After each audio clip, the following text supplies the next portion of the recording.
ఇదే రామకృష్ణారెడ్డి విషయానికే వస్తే నిజంగా ఎంతటి అన్యాయమైన పరిస్థితిలో కేసులు బిగించారు అన్నది ఒకసారి అందరూ కూడా ఆలోచన చేయమని కోరుతా ఉన్నా.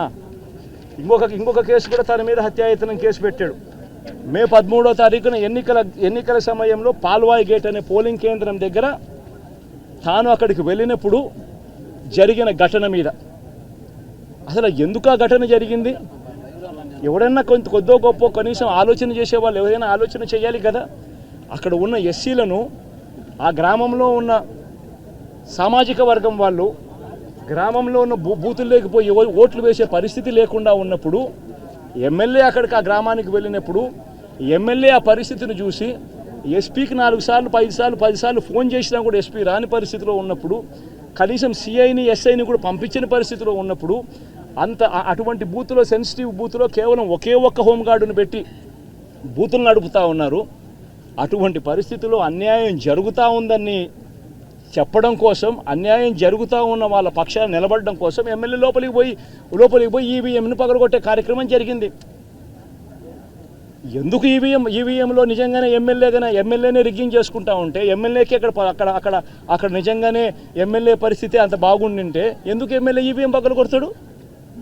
అక్కడ పరిస్థితి బాగలేదనే కదా, అన్యాయం చేస్తూ ఉన్నారనే కదా.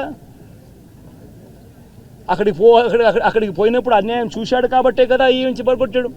ఆ ఈవీఎం ఏదైతే పగలగొట్టిన కేసులు ఏదవుతుందో తనకు బెయిల్ వచ్చింది. ఈరోజు తాను బెయిల్ అక్కడ లోపల ఉన్నది ఈవీఎం పగలగొట్టిన కేసులో కాదు, తను లోపల ఉన్నది ఈవీఎం పగలగొట్టిన కేసులో. అన్యాయం జరిగింది అని చెప్పి, అన్యాయం జరుగుతూ ఉన్న పరిస్థితిలో ఎమ్మెల్యే అక్కడికి పోయి అడ్డుకునే కార్యక్రమంలో జరిగింది అని చెప్పి కోర్టులు కూడా గుర్తించాయి కాబట్టి తనకు బెయిల్ వచ్చింది. కానీ మళ్ళా తర్వాత ఏం జరిగింది? ఆ ఇన్సిడెంట్ జరిగిన 10 రోజుల తర్వాత, ఆ ఇన్సిడెంట్ జరిగిన 10 రోజుల తర్వాత అంటే మే 23వ తారీఖున ఎమ్మెల్యే అక్కడికి వెళ్ళి హత్యాయత్నం చేశాడట. అదే పోలింగ్ బూత్లో హత్యాయత్నం చేశాడంటే ఎవడన్నా బుద్ధునోడు ఎవడన్నా నమ్మదానికి ఉందయ్యా? ఎవడన్నా ఎమ్మెల్యే అనేవాడు అక్కడికి పోయినప్పుడు వాళ్ళు చేస్తూ ఉన్న రిగ్గింగు, ఎమ్మెల్యే దానికి అడ్డుకునే కార్యక్రమం చేస్తూ ఉంటే ఎమ్మెల్యే అక్కడికి పోయి ఎమ్మెల్యే హత్యాయత్నం చేస్తాడా? చెప్పడానికైనా హద్దు పొద్దు ఉండాలి కదా. 10 రోజుల తర్వాత ఎమ్మెల్యే హత్యాయత్నం చేశాడని చెప్పి కేసు పెడతారు 10 రోజుల తర్వాత. ఇప్పుడు నిజంగానే అటువంటి ఇన్సిడెంట్ జరిగిందంటే సిట్టు 17వ తారీఖు నుంచి మే 17వ తారీఖు నుంచి 20వ తారీఖు లోపల మధ్యలో ఇచ్చిన రిపోర్ట్లో ఆ సిట్లో అది చెప్పాలి కదా, ఇట్లా జరిగింది, ఎమ్మెల్యే అనే వ్యక్తి హత్యాయత్నం చేసే కార్యక్రమం చేశాడు అని చెప్పి రావాలి కదా. మరి ఎందుకు సిట్ రిపోర్ట్లో రాలేదు? ఈ రకంగా ఒక మనిషిని కేవలం 4 సార్లు ఎమ్మెల్యే తాను 2000 కన్సిస్టెంట్గా 4 సార్లు ఎమ్మెల్యే గెలిచాడు. 2009లో గెలిచాడు, 2011లో గెలిచాడు, 2014లో గెలిచాడు, 2019లో గెలిచాడు.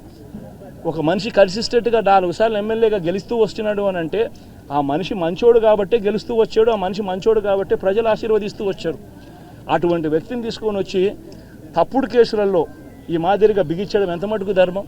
ఈరోజు ఒక్క రామకృష్ణారెడ్డి ఒక్క పరిస్థితే కాదు, రాష్ట్ర వ్యాప్తంగా ప్రతి గ్రామంలోనూ కూడా ఇదే కార్యక్రమాలు జరుగుతూ ఉన్నాయి.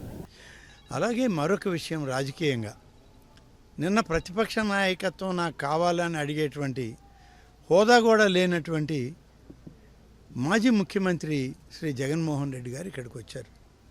ఆయన ఏం మాట్లాడారు నిన్న? ఆయనే సాక్ష్యం చెప్పేశారు.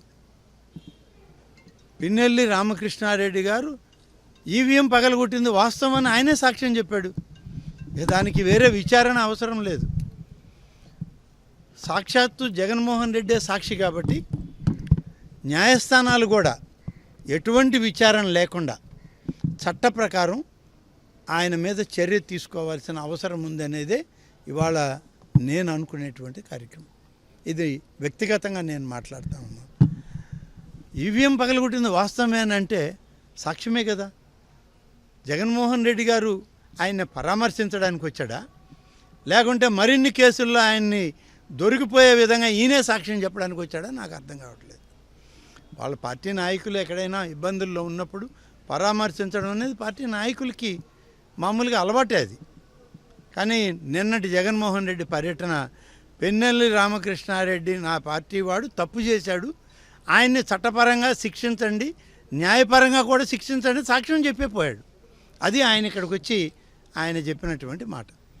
కాబట్టి కనీసం పార్టీ నాయకత్వానికి కూడా విలువలు లేనటువంటి పరిస్థితుల్లో ఇవాళ ఈ రాష్ట్రంలో వైఎస్ఆర్సీపీ పార్టీ ఉంది, ఆ నాయకత్వం ఉంది.